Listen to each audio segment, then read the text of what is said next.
D'ençà de l'arribada dels canonges de la canònica de Sant Adrià del Besòs l'any 1113 a Terrassa, es constitueix pròpiament la canònica de Santa Maria de Terrassa. Es tractava d'una comunitat inicialment molt petita, no podia sobrepassar les 12 persones, però mai arriba a aquest nombre.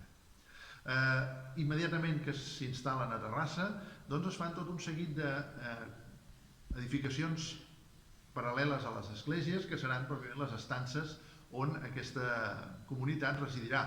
De fet, aquesta és la porta per la qual s'accedia i es sortia de l'església per part d'aquestes persones que havien d'estar separades, perquè vivien en un estil monàstic, dels clergues seculars o dels propis seglars que venien a missa.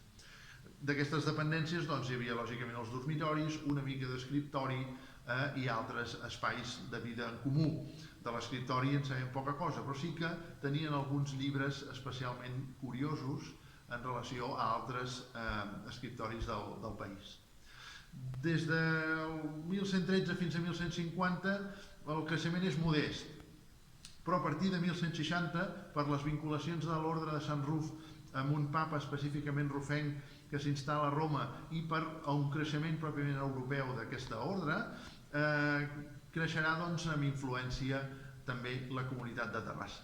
De fet, el gran moment d'expansió, fins i tot artística i creativa d'aquesta comunitat serà a partir del 1180 i el 1205. A partir d'aleshores, però, la cosa quedarà una miqueta més, tornant a un espai una mica més modest i fins a la finalització pròpiament de la canònica, que es data a finals del segle XVI.